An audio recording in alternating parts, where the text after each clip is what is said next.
As we continue to cover what's been going on in Florida, as Phil said, another day of record cases, more than 5,500 coronavirus cases reported in the state yesterday. And before we talk about this in more detail, you should see the overall statistics in Florida. I just want to point out, as I mentioned at the top of the hour, that this is not all because of an increase in testing. Is that part of it? Of course.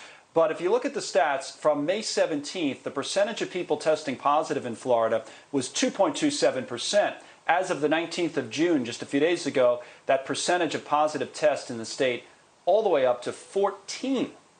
Now, it does fluctuate, but anything over 5%, the experts will tell you, should be a level of concern. To Congressman Michael Waltz, a Republican congressman out of Florida, who joins us now. What's your level of concern, Congressman?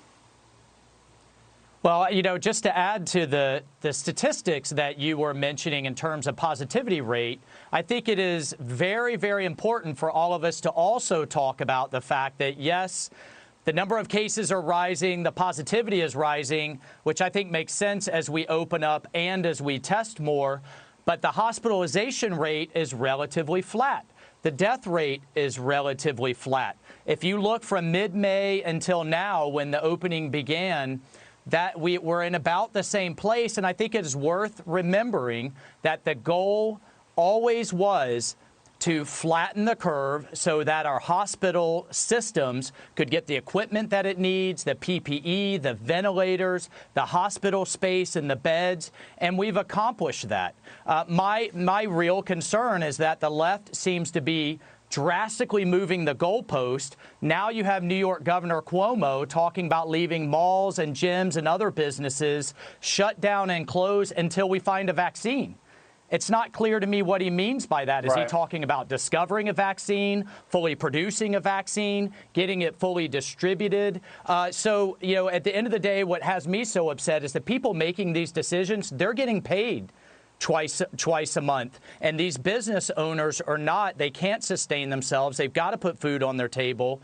And we've just completely moved the goal that we originally had in place here. What can be tough about it, Congressman, is the timing on this. And I get your point about that goal. You're right. Early on, that's all we were talking about is let's make sure the hospitals don't get overwhelmed. We knew it here in the New York area. The stats I saw from Florida, maybe you have updated numbers, was that...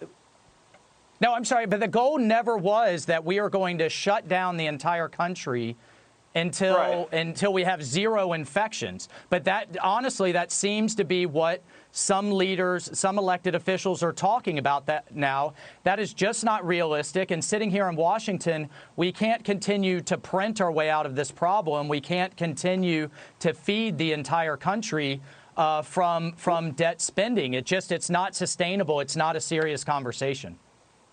No, I get your point. I want to make one other point, Congressman, just before we run out of time. I was going to say that the stat I saw was that 75% of the hospital beds were occupied in the state, and that a couple of hospitals in Palm Beach County had no ICU beds. So I guess the larger point people would say is that those indicators, hospitalizations and deaths, can often be lagging from the cases. So if you wait to react, maybe you waited too long. Is that fair?